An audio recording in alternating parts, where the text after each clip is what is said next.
Hi, everyone. I hope you had a great lunch. Okay, well, it's a quiet room, but I'm really excited. I think we have a great session for you. So I want to start off by saying that nearly 100% of all deepfake videos target women and girls creating explicit content without their consent. This exponential rise of abusive deepfake content profoundly impacts individuals, communities, and society. Join the Reclaim Coalition, powered by Panorama Global and a panel of experts to understand why this AI-fueled gender-based violence must urgently be addressed and to explore the avenues for investments that will accelerate a growing field and combat all forms of online image-based sexual violence. So Bradley already came up here, but I'm going to introduce our moderator one more time. Bradley Miles serves as the Senior Advisor of Innovation at Panorama Global, a platform for social change.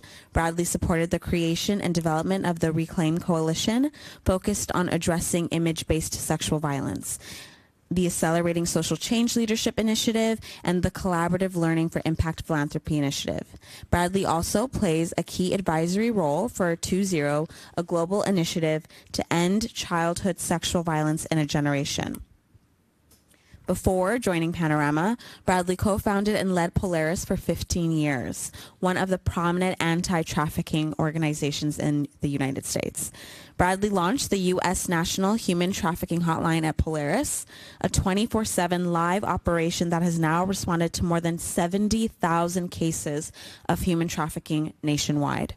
He currently serves on the board of directors of Sandy Hook Promise in the gun violence prevention field. He is a 2017 recipient of the Skoll Award for Social Entrepreneurship. And we have one of our other panelists. Breeze Liu is the founder and CEO of Electo AI. Breeze is a survivor of online image abuse and deepfake generated pornography attacks.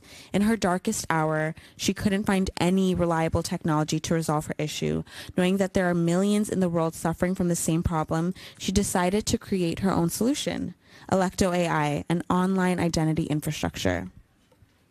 Nadej Lareg leads the Alliance for Gender Equality in Europe, a donor, collaborative, created to support progress for gender equality and women's rights in the region. Nadej has worked for more than a decade in nonprofit organizations in France and at the European level. Her expertise lies in development, gender equality, gender-based violence, diversity, and sustainable development. She notably co-created 1 in 3 Women, the first network of companies engaged against domestic violence. And Dej co-edited Why the European Green Deal Needs Ecofeminism, the first report looking at gender in the European Union environmental policies. Sophie Compton is a documentary director and producer who tells women's stories of injustice and healing. Her debut feature film, Another Body, watchable now on the Mozfest Plaza, you all have links to that, follows a student's search for justice after discovering deep fake pornography of herself online. It premiered at South by Southwest in 2023, winning the Special Jury Award for Innovation in Storytelling, and played at Hot Docs, Doc Edge, Champs-Élysées, Munich, Egan, DMZ, and more, winning multiple audience awards. Her second feature, Holloway, produced by Garrison and Beehive Films, is in post-production and follows 6 women returning to the abandoned prison where they were once incarcerated. As an impact producer, she has worked with grassroots organizations, NGOs, governments, and press, including the White House, World Economic Fund, and now this, a viral content and new legislation and policy. Elizabeth Woodward is a producer of documentary and narrative films and founder of Willa. She was selected for Forbes 30 Under 30 and Doc NYC 40 Under 40. Her recent films include Another Body, which is available for our Mozfest guests as well on the plaza, and is a winner of the South by Southwest Jury Award.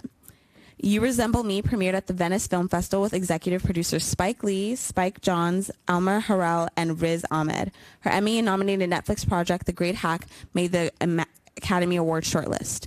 She's a member of the Producers Guild of America and the Academy of Television Arts and Sciences.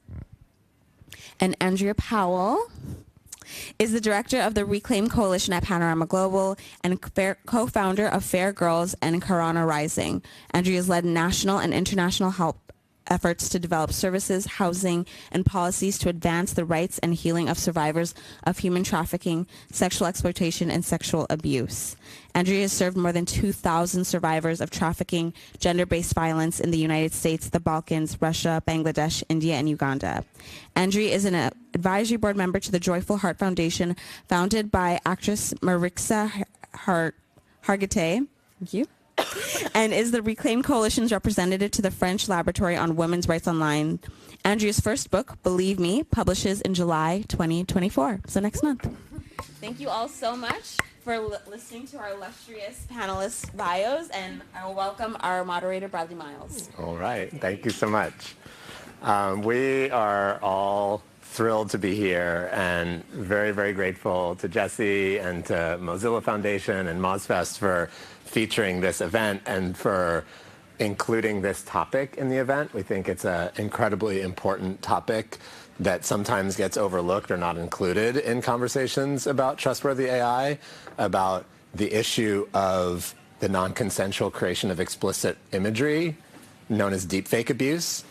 And this is one of the many forms of image-based sexual violence and the non-consensual creation and sharing of intimate images. And this one involves AI, this one involves synthetic images. And so you'll hear us use different terminology, but deepfake abuse is generally the term that we'll use. My name is Brad Miles. I am a senior advisor for innovation at Panorama Global and helped start the Reclaim Coalition.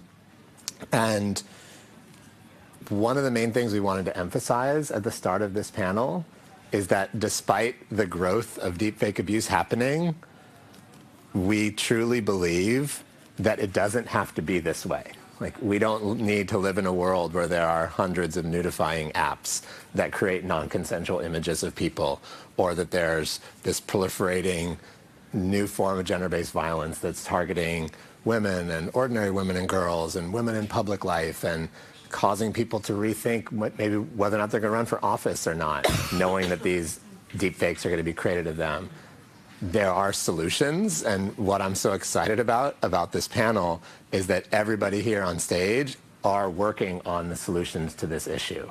And we don't want people to leave here with this sense that this is this growing, inevitable form of AI that's just going to be kind of with us for the next few decades and kind of a new part of our lives. We want to say this is a part of the issue that really can be addressed and curtailed and reined in, and it's not this inevitable byproduct of the growth of AI. We're also heartened to see that this issue is getting more media coverage lately. You're seeing more stories on it. Nick Kristof of the New York Times has written about it. The New York Times podcast, The Daily, just featured it late last week, and that went out to a major audience of 4 million people. So although this topic hasn't been frequent in many, many conferences, we're actually seeing a bubbling up and a rising of more and more attention on this. And more people are realizing how serious this issue has become and how quickly it's growing. And so we're actually really excited that it's included here today so that we can all have a conversation with you all about it and share more about it and think about what can be done. So just the overall structure of our time together, we have about 60 minutes. We'll start with some introductions. We have some questions for you all, just kind of generally of kind of what's your sense of knowledge on this issue and kind of your impressions of the issue. I have some questions for everybody, and we're going to kind of bounce off each other and kind of engage in a dynamic discussion. And then we have a framework that we'll share of just what we think are some of the main pillars of what the solutions to this issue looks like, so you can see how everyone fits into those pillars, so that you have a framework in your mind of these are all the things that need to be done to address deepfake abuse. And then we'll wrap it up with what are actions that we all can take, what are actions that funders can take, what are actions that community members can take, so that there's a sense of what's going to happen next in the coming months and coming years on this issue area. So that's just a general overview. We'd like to kick it off with introductions. So Andrea, over to you. Thanks, Brad. Hi, I'm Andrea Powell again with the Reclaim Coalition, powered by Panorama Global, and we are a global survivor-centered network addressing all forms of image-based sexual violence, including what is called deepfake abuse, or as our colleague Dr. Marianne Franks notes, sexual digital forgeries. So, as Brad said, we all are going to engage in some questions, and I have a two-part question. The first, I want you to just think about it. You can shout if you want to, but you can also not. And the second, I want you to raise your hands if you agree or disagree. So first, do you think that deepfake abuse should be a crime? Think about it. Or raise your, you know what, just go for it. The second is, do you think the United States has federal laws to address deepfake abuse? Raise your hand if you think we do. Oh, look, you're all right. And we're going to dig into why that's so important next up. And over to you, Nadej. Hi. So I'm Nadej, leading the Alliance for Gender Equality in Europe. As it was presented, we're a donors collaborative, supporting frontline organization working on gender equality across the European Union. And since we were created in 2021, we've moved 4 million euros to community-led and intersectional feminist group working on a variety of issues, including gender-based violence, but also economic inclusion, LGBT rights, and refugee rights. And I also have a question, which is, what do you think is the amount of philanthropic funding going to gender equality issue? You can raise your hand. I'm going to give you 3 answers. Do you think it's 50%? Okay. 10%? Okay. All philanthropic funding. Philanthropic funding. 0.5%. Yeah, that's the amount of philanthropic funding that goes to gender equality issues. So we'll talk more about this as well. Elizabeth, and I think it's to Elizabeth now. Yeah. I'm Elizabeth, and as the microphone just turned off. Blessing said, I run a production and distribution company called Willa, which focuses on social impact storytelling, and made a film, Another Body, with Sophie. And my question for everyone is, what category of women do you think are most targeted by deepfake abuse? I'll tell you all 3, and then we can do a little vote.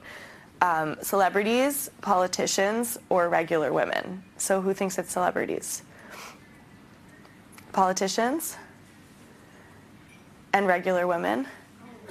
So it's regular women, and this is because of the massive proliferation of nudifying apps, which are available on the Google Play Store. They're completely accessible and monetized, and they only work on female bodies.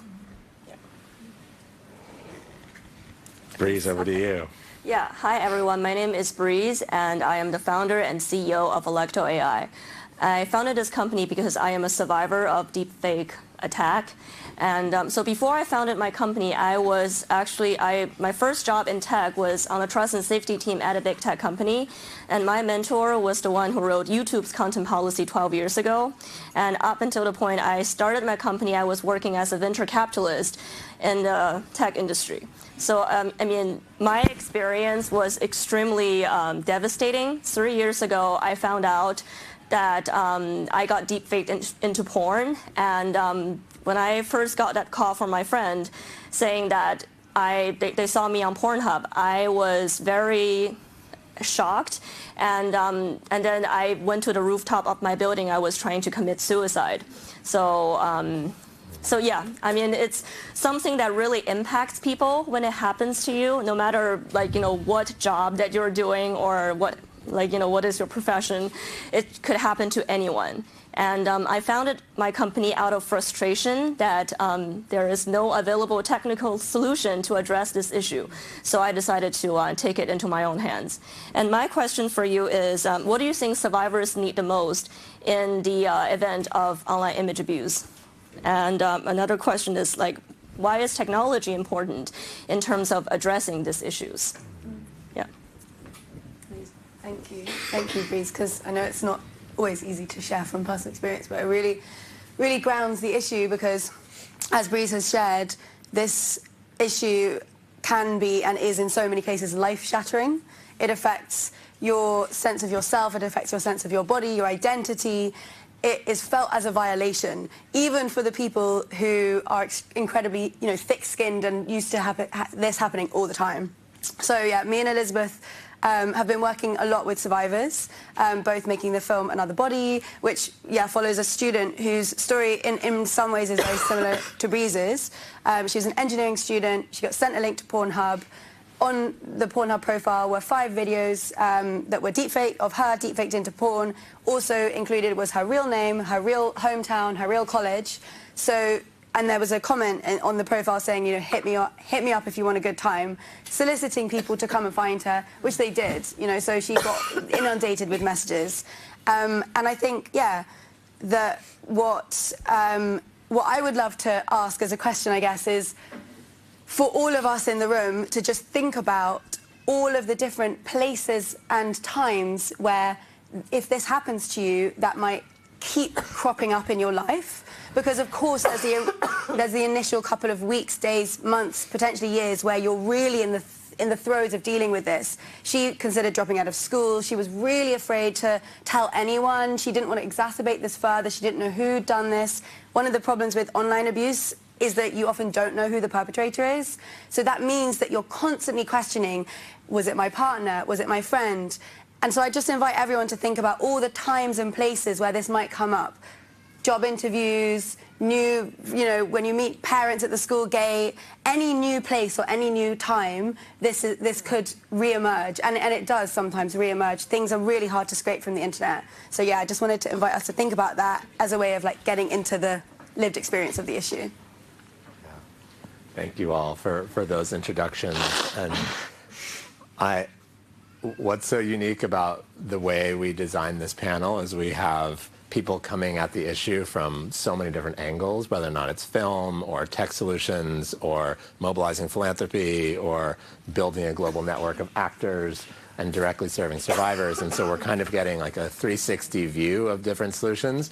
I wanted to just share this diagram briefly, just so people have a framework in their mind. Apologies for the small text. But we all worked on this diagram together a month or two ago, just about getting a sense of the multifaceted parts of the solution. So if you look at the blue part, how are we building community capacity to help survivors thrive? How do we serve survivors right after this happened to them so that they have trauma counseling and support and access to helplines and access to civil litigation if they want to sue the person who created the deepfake of them, or they want to sue someone who distributed the deepfake of them. So there's kind of like a survivor support element to this. Then how do we work on community prevention and response? How do we equip schools and colleges and even junior high schools and other first responders to know that when this happens, they have a sense of how to respond? So we just read about a case in the US where this 15-year-old young woman experienced deepfakes in her high school, and the principal got on the loudspeaker of the high school and announced her name to the school and said, so-and-so, please come to the principal's office, as the school was seeing this proliferating kind of new deepfake video of her. And instead of calling out the boys' names who created it of her, it created her name. And so the whole school was like, why is she walking into the principal's office? Not quite the most trauma-informed response, right? And so that just shows that so many entities, colleges and schools and employers and others, that when this happens, they might not be ready to respond in the most thoughtful, trauma-informed way. How do we cultural change, platform survivor stories to educate the public and change attitudes and behaviors? Huge for norms change. How do we ensure that we're doing research and data on this issue? Do we know how many people have experienced using a Nudify app to have Nudify images made of them? Like, what's the breadth of how big that is? Then talking about the policy piece, stronger in federal state laws, talking about the criminal justice piece of training and support for law enforcement to be able to deal with this, the tech accountability piece of holding bad actors accountable for distributing platforms or holding others accountable who are playing a role in enabling the proliferation of this non-consensual content? And then how do we launch new innovations, practices, and tech tools like Breeze's work, where we're actually seeing tech innovation? And then on the yellow, how do we ensure that all these efforts are coordinated and collaborated and working together in concert? So I just wanted to have those kind of 9 strategies in mind as we start to hear Andrea and Nadege and Breeze and Elizabeth and Sophie dive into their work. You'll see their work represented in this framework.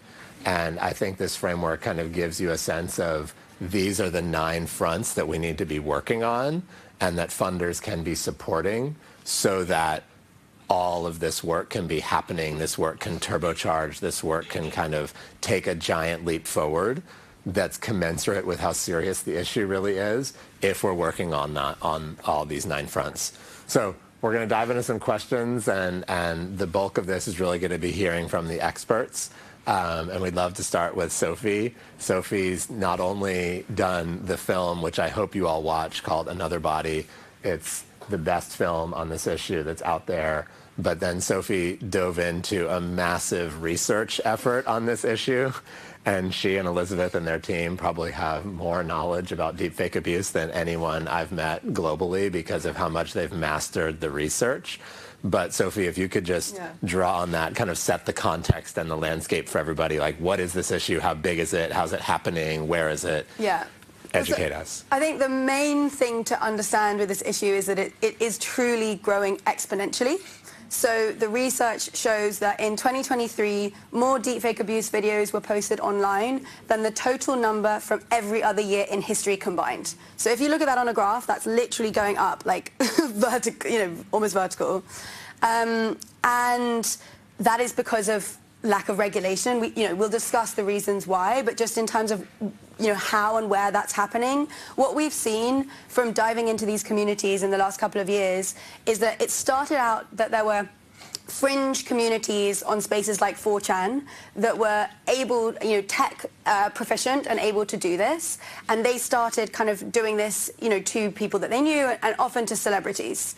But that small-scale internet practice is no longer what we're seeing. We're seeing an industry.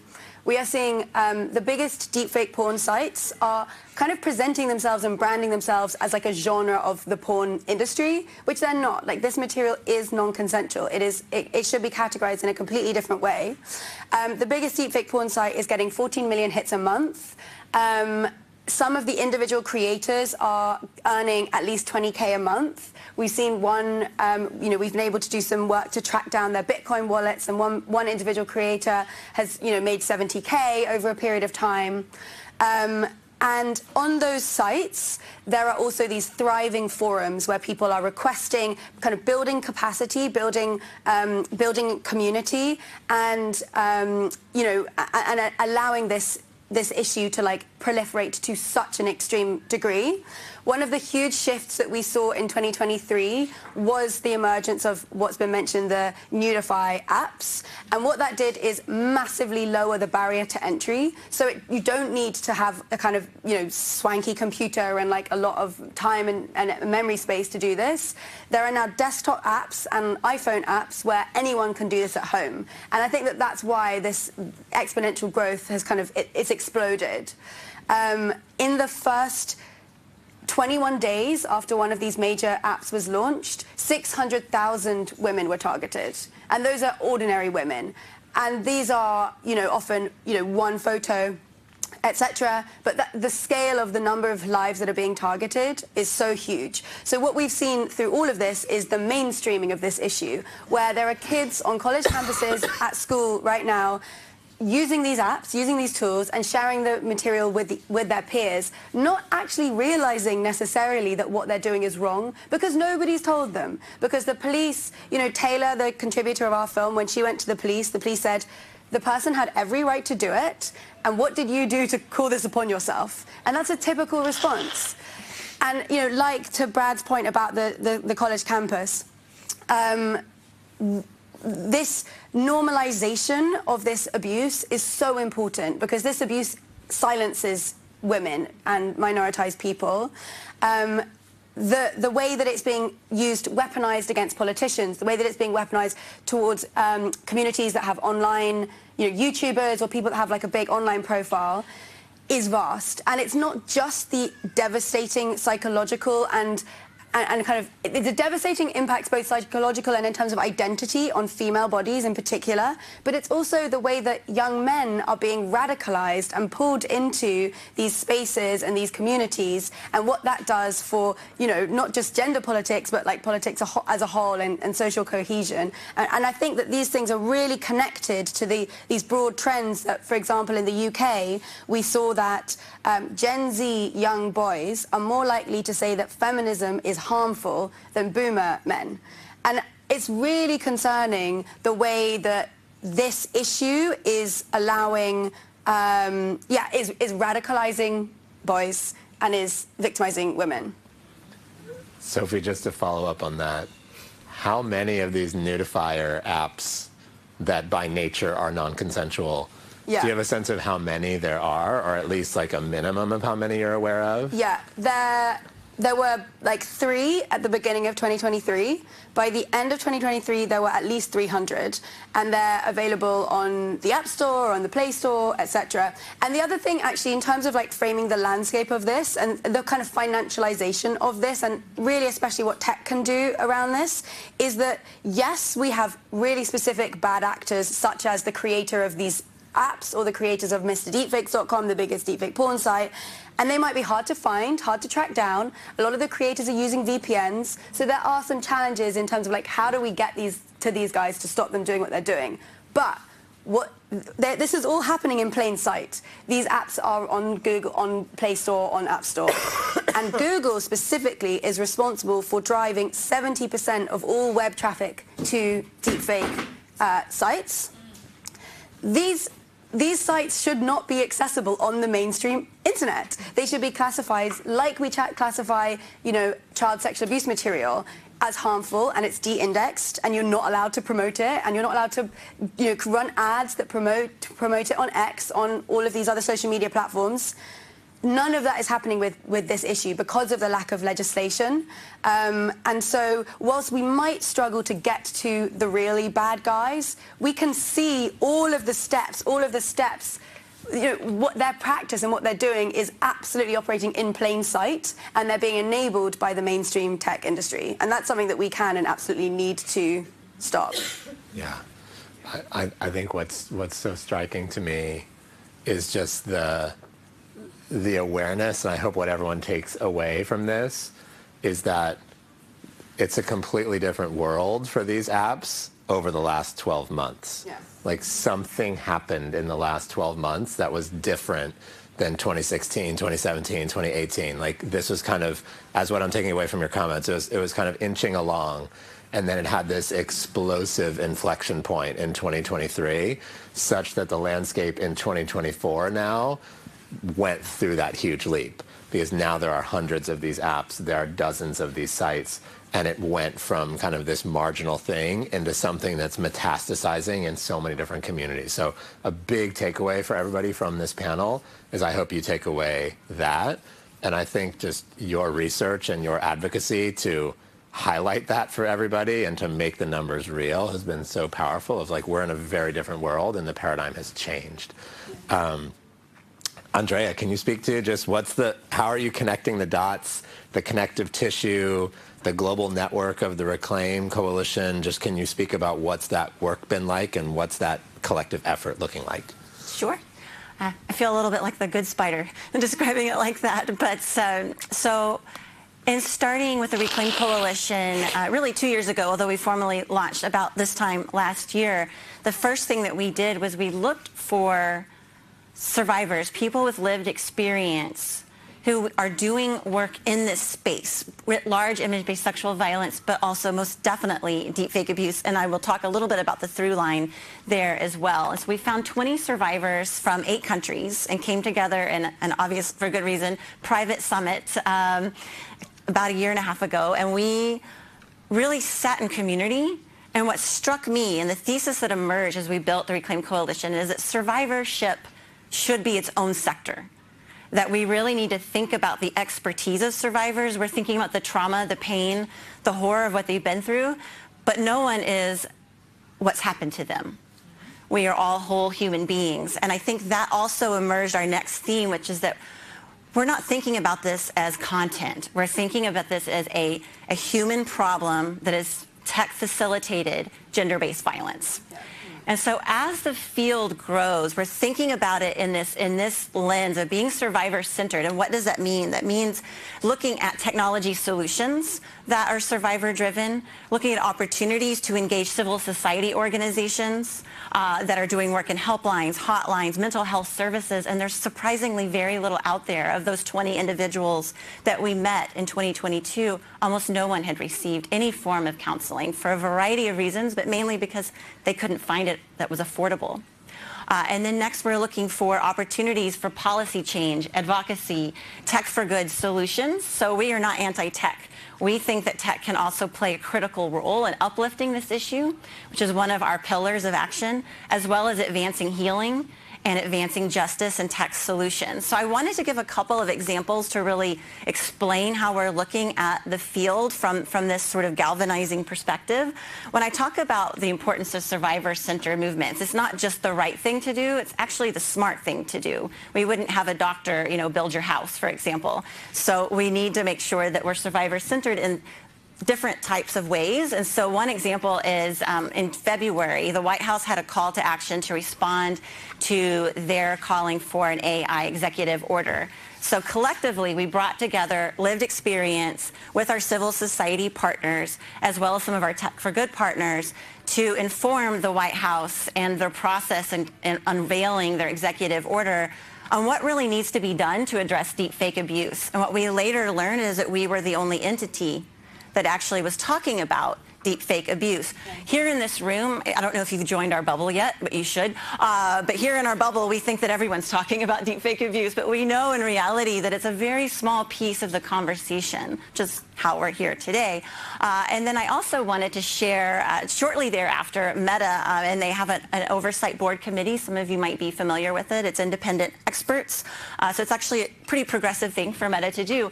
But they were calling for a deeper understanding of how do they remove content? How do they flag content? How do they respond to that issue? So once again, we were able to galvanize through lived experience in civil society knowledge and resources to share with Meta to really reshape, again, that conversation from going from a content-centered approach, which is, I understand from the tech world why that would be the way that it's looked at, but to a human-centered approach. And so as we're talking about all of these advances, as we're talking about centering in survivors, I also wanted to note that many of the advocates in this space, be they with lived experience, be they policy advocates or activists or even tech leaders, are doing this with almost no resources, oftentimes one or two person organizations, if an organization at all, of our 34 partners. Yeah, exactly. And really seeing incredible results. I mentioned earlier in sort of a glib way about the U.S. not having legislation, but there are advocates right now in the United States, literally today, traveling all the way up to Capitol Hill from North Texas, from New Jersey, to share their story as parents of daughters who've been deepfaked, as advocates who, as a result of their advocacy, were also deepfaked. So this field, while growing and emerging, and there's incredible hope and opportunity, needs an infusion of deep resources so that we can continue. But as Brad has said, this is not an inevitable byproduct. Girls like my 10-year-old daughter should not be thinking, I don't want to be online because that's where bad things happen. That is a chilling effect that will have a reverberating impact, not only on women in politics, but on all communities all around the world. And so as we're thinking about the state of the field, we're here, we're growing, we're emerging, but we're sort of like the domestic violence field in like the 1960s right now. So where people are like, you're a little weird. Did you have a question? Okay. No? Dive in. Yeah, I have a question because I never used such apps and I never looked for such apps, so I was never in contact with such apps. And I was wondering if you ever got in contact with such apps and confronted them with the problems that they... Do Did you understand me? Yes, I did. Okay. Maybe just restate the question so everyone could hear.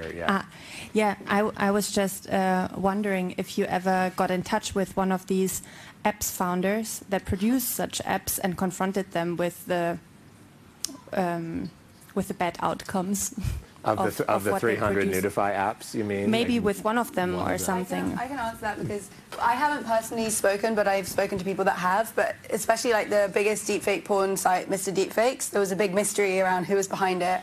But people have spoken to Mr. Deepfakes. There's an amazing journalist called Samantha Cole who's kind of been pioneering quite a lot of this work. And Samantha actually spoke to the person that coined the term deepfakes, who was a Reddit user. And actually what a lot of these bodies or people say is it's kind of this conflicting thing between it's not a big deal, it's not real, so what's the problem? So this minimization of the issue. And then it's also, yeah, it's a minimization of the issue and a kind of free speech attitude. And what's really concerning is essentially that is what our institutions are also saying by not taking any action on this. So they're actually aligned with that attitude. And when you see like the deepfaking communities, there's this really like confusing, self-contradictory dynamic of both saying this is not real, what's the big deal, get over it. And also this recognition that it does cause harm because it's being weaponized in that way. It's like that person needs to be taught a lesson, that person needs to be taken down a peg, that person needs to, etc., often targeted to like a powerful woman. So, you know, both things can't be true. And I find it really chilling that that minimization is what is experienced by all the institutions and professionals that so many survivors come into contact with. And I would add too, and then I want to get to Breeze, so Breeze could talk about hopeful tech and the tech solutions instead of kind of bad actors that are creating this. But I would also say the lack of legislation on this issue creates the silence of legislative bodies on this issue.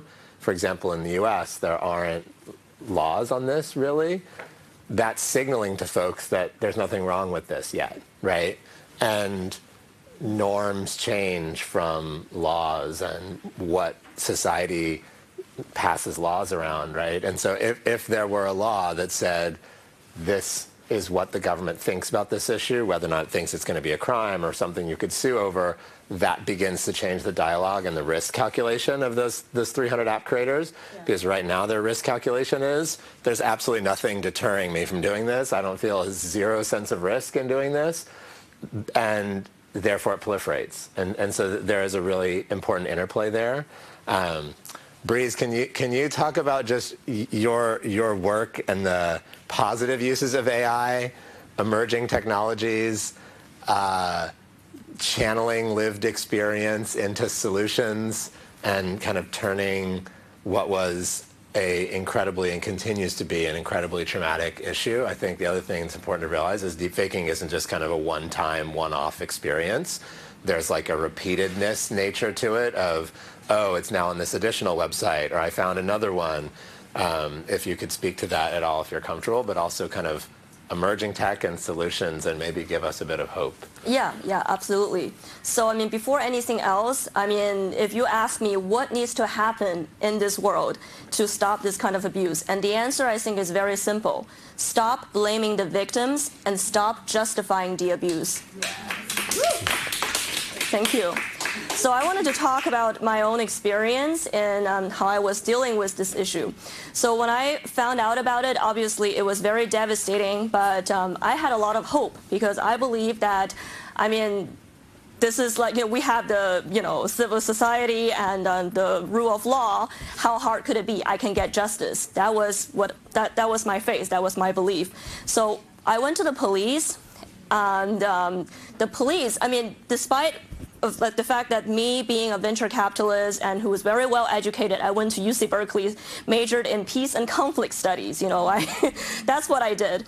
And the police asked me, have you ever engaged in prostitution? Do you ever exchange money for sex or nude photos or videos of yourself? So I mean, that is really, I mean, it's a very powerful thing. Like when you think about it, this is coming from the law enforcement. And after 3 months of investigations that went nowhere, they closed the case. So it's very disheartening that the fact that no matter how educated you are, no matter how connected you are, no matter how resourceful you are, it's very difficult, almost impossible to get justice.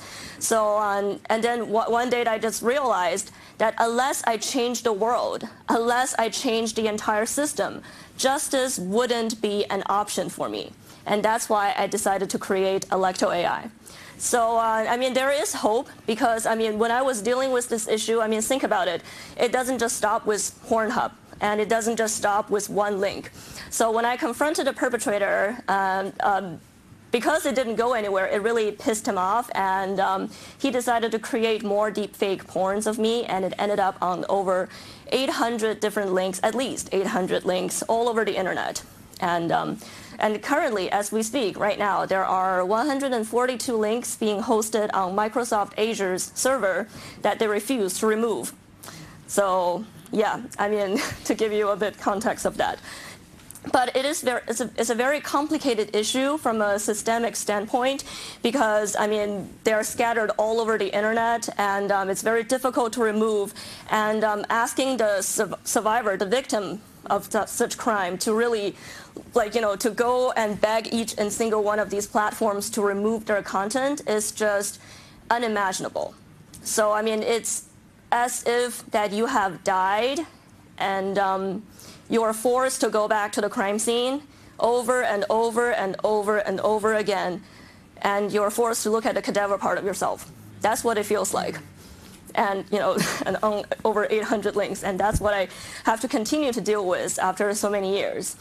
So it's not an easy thing. So, but what Electo AI, my company, does is that we ask you to upload 2 selfies of yourself, and it would generate a token of your unique token of your face, which would be used to compare with the images and videos we have in our database. And we collaborate directly with the platforms, big tech platforms hosting such content, and if we find something harmful, we will notify you and then help you to remove them immediately. So in that case, it's actually a one-stop solution. So what we're trying to do is we're revolutionizing the how we handle privacy and consent, and therefore bringing hope into doing this. So yeah. I think it's amazing, and yeah, please. And what really just feels so profound in what you're talking about, Breeze, is that the whole concept of PTSD, of like post-traumatic stress disorder, like there was this traumatic event that happened 5 years ago, and now you're 5 years later trying to process it. Even that concept of PTSD, for you, there's no post. Like it's like there's still 142 links. Yeah. It's ongoing, and so just the concept of like, it's in the past now, and you're picking up the pieces. It's like there's repeated trauma, and so even the psychological trauma counseling field hasn't fully caught up with this new concept of the proliferation of non-consensual content, where there is never going to be a full post, at least until Electo AI goes big and you could actually remove all the images. That's what stops the proliferation, and you could say there's no more links of me out there. But until that happens, there's still this, I'm living with this daily reality that it's still out there. So the solution that you've designed is exactly what gets to the heart of the problem. Yeah, I created a solution that I did not have access to in my darkest hour. Yeah. What is the reaction of the platforms? What has been the reaction of the platforms? How have you been able to connect with them? Have they been hearing you out? Have they implemented your requests? Have they followed up? And well, can you pause for that? And then we have one more question. Sorry, did you have a question as well? Yeah, some comparable questions. You mentioned the mic is coming to you. Microsoft. Sorry. You mentioned that Microsoft refused to take down the links. Yeah. Did they give you any reasoning, or No. they just flat out refused? Yeah. And Breeze, could you speak to the first question too? Like, what's the reaction of the platforms when you say, can you please partner with Electo AI and help remove the non-consensual content? What do they say? Yeah, so I mean, right now, I mean, we got a lot of great press coverage. So I was on People magazine. Nick Kristof wrote about me and then did an audio piece with me. So I mean, now, like, you know, there is more hope for me as well. So, I mean, they can't just ignore me. So, I mean, because I have to really become an advocate. I mean, here's the interesting thing. When you're a nobody, they don't care about who you are. They don't have to care about your basic human rights. And when Nick Kristof writes about you and you're on the New York Times and CBS News, I mean, they're like, okay, we wanted to work with you. But we do have some positive conversations going on with, you know, the platforms. And I do believe that, I mean, some of them are, I mean, like, there are good people in tech. I mean, I work in tech, right? So, I mean, I do believe there is hope. It's just, like, you know, we just really need to really get to that point. But in the beginning, when I started my journey, it was very difficult. And that's why I sued Pornhub. But that's why we need the laws, because it shouldn't be in the platform's hands to decide whether or not they're going to engage. They should have to engage, and then you're the person that's telling them how. It kills people. It almost killed me. Yeah. How, like, you know, do you need any more reasons? It saves lives. Yeah. Okay? Don't kill people. Don't be evil, Google. Oh, here. Elizabeth, can... For Microsoft, can you ask them again? Because maybe you asked to the person and that person didn't want to do anything, but if you ask someone else, they might solve your issue. Did you try again? Maybe I should. Yeah. Maybe she but I think the bigger point, though, is that she shouldn't have to. Yeah. Right? Like you all are witnessing a real life example of a broken system where it's all falling on one survivor to relive her trauma and call big tech platforms to say, please remove. It's what Sophie just said. It's like the system is not yet built to protect survivors. And so we're trying to create a new reality where what happened to Breeze and Breeze's daily lived experience doesn't have to be what happens to everybody in the future. It's like, oh, it just got removed, or oh, they just had to do something. It can't just be Breeze's pictures that get removed, you know, because of the New York Times exactly. piece, you know? I mean, that's exactly my point. Yeah. There are, I mean, according to a research conducted across 3 different countries, there are at least 600 million people being impacted by online image abuse, all form of it. And 1/3 of them have considered committing suicide. I was one of them.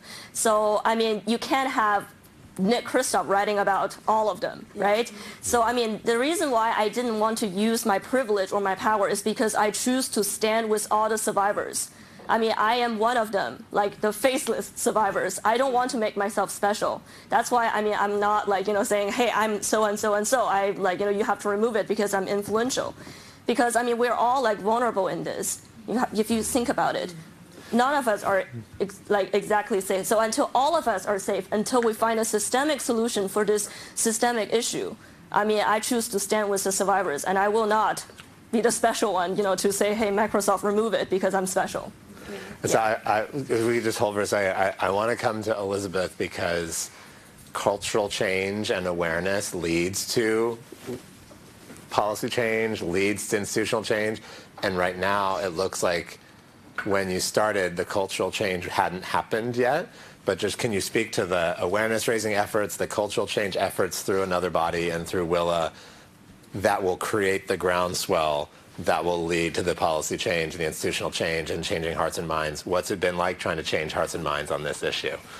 Yeah, so I mean, first met Sophie and the co-director of the film, Ruben, in 2019, I think it was, and there had only been a couple of articles, and Ruben and Sophie really wanted to put a spotlight on this issue because people were talking about the potential for harm in deepfakes in politics, but the real problem in terms of deepfakes where there was harm actually happening, like in real time, is in this arena of sexual abuse.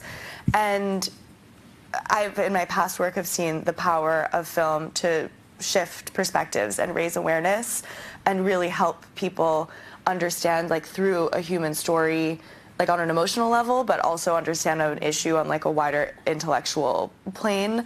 And so the film really focused, and this was Ruben and Sophie's like vision for it, to follow one person's experience. So we met Taylor, who was a college student who had a very similar experience to Breeze and many survivors, where like this bomb is dropped in your life and someone sent her a link saying, hey, I'm really sorry, I think you need to see this. And it was a Pornhub link with 6 deepfake pornographic videos that had been created of her with her name and her school and a lot of personal details, and she just didn't know what to do and goes on this amazing journey of deciding that she's going to not let this destroy her life and try and figure out who did it, and becomes an incredible advocate. And where we kind of realized, like, there's a tradition of documentaries about social issues having impact campaigns, but often it's like you make the documentary and then you do an impact campaign afterwards, and you bring the documentary to different organizations to try and show it to their community or a partner, which can be really powerful. But I think with this film we unlocked something even deeper, which I really believe, and it's what I'm committed to doing with my company across all of our projects, is finding ways to like bridge the world of social change, entrepreneurs and NGOs, and the filmmaking process and policy and media spaces. So we met a whole group of other survivors through researching the film, and met the Reclaim Coalition, and we kind of all were connecting in this kind of new space in the early days.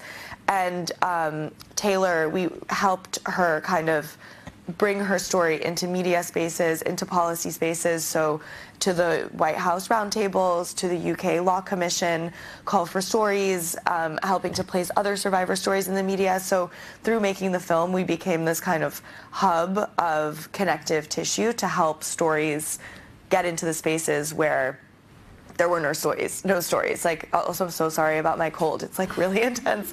But the Law Commission told us we would have had no survivor testimonies at all if we wouldn't have connected through you. And their white paper was just like quotes from the My Image, My Choice group. So yeah, that's kind of the focus. And now our mission is really to continue bringing the film into as many spaces as possible, whether it's the whole film or clips of the film. Like we did an event with Jess Phillips, who's an MP in UK Parliament, and showed clips with a whole bunch of kind of core actors around implementing the Online Safety Act that passed in the UK, and really making sure that like this issue is centered in that work, and also in funding different resources that can help. And yeah. And we went to the White House with Breeze and Andrea and Taylor. And I hope you'll all watch the film, but we also used tech for good. We used deepfake technology to anonymize Taylor. And so it's her footage and it's her emotions, it's her tears, but her face is not recognizable through the actress who lent her face.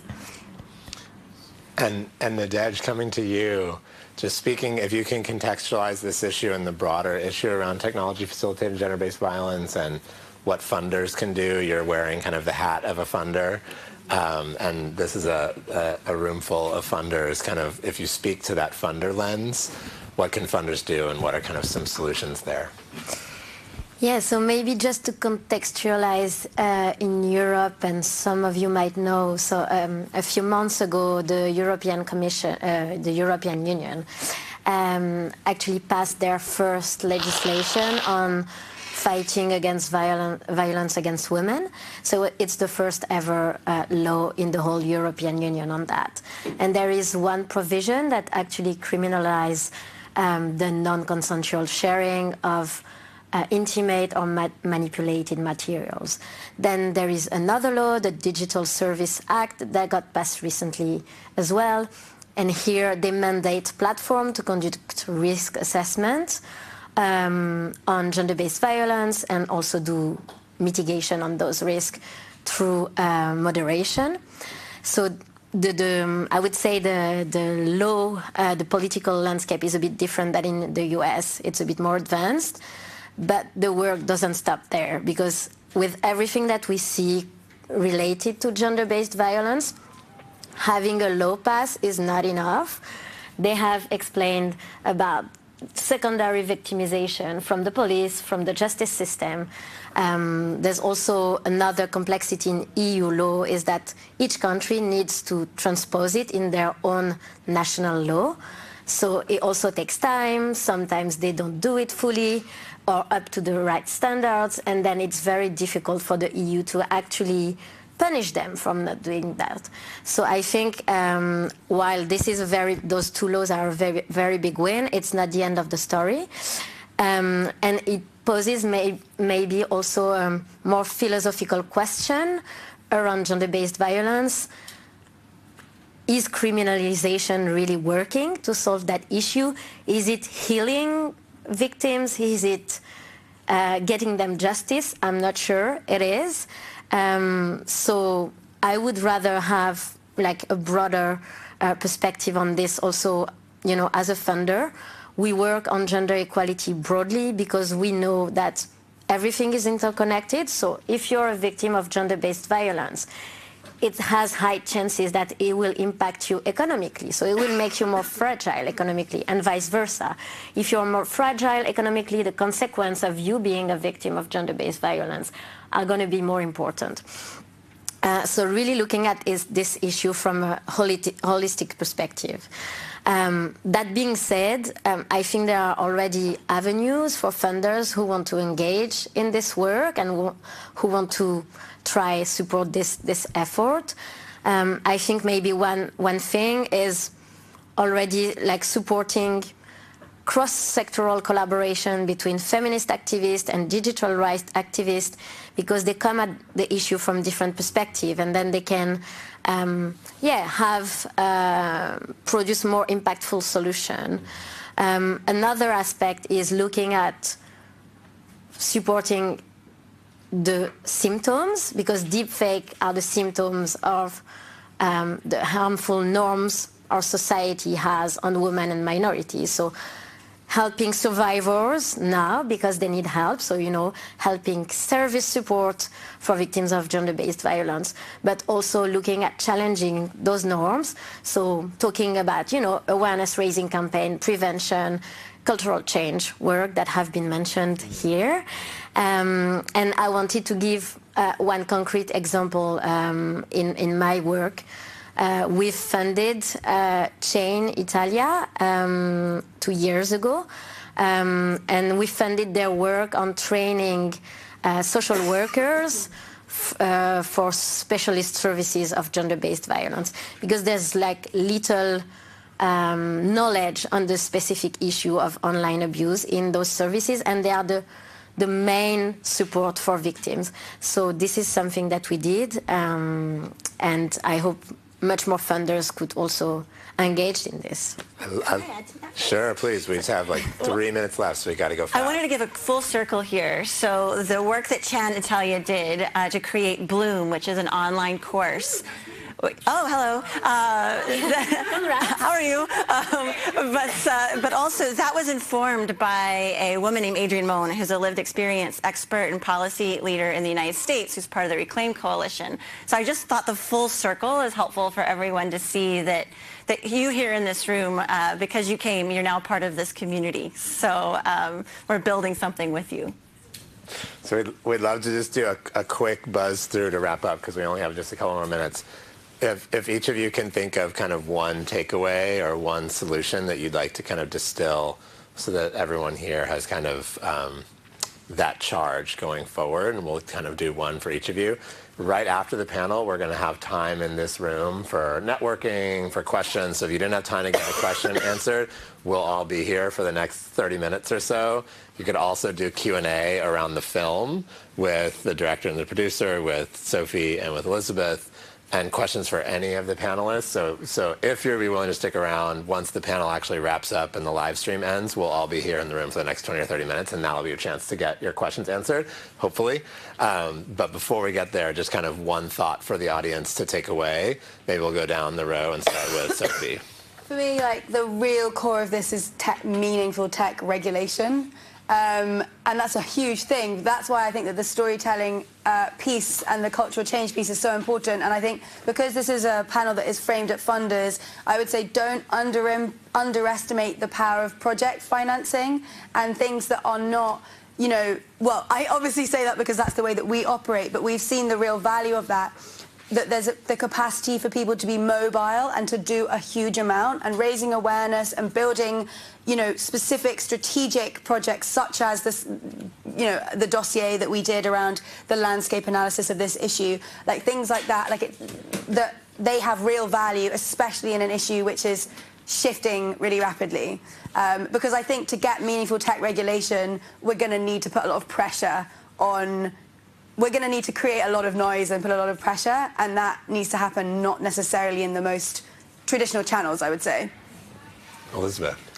I think just the power of storytelling and like the importance of narrative change work within these big, complex like systems problems. That's my takeaway. Kind of supporting, bringing stories into spaces where they're most needed.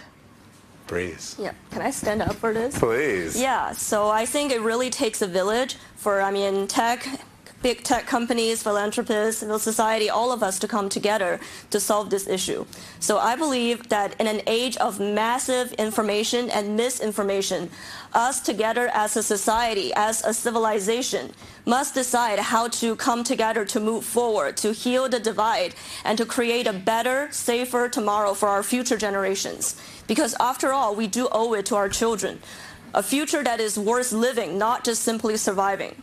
Do not let my yesterday become their tomorrow. So even though I have seen a lot of evil in my life, but somehow I still believe that good trumps evil. And while there is darkness, we shall let there be light.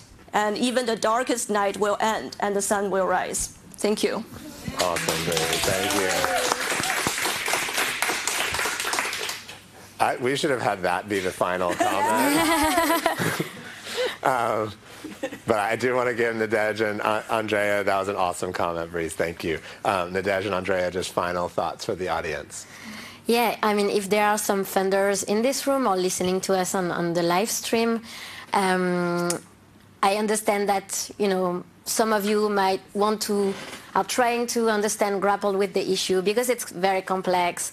It touches on like technological and systemic problems.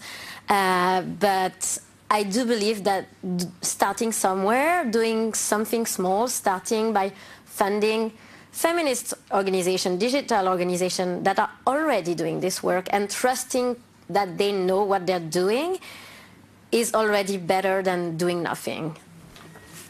Andrea. Yes.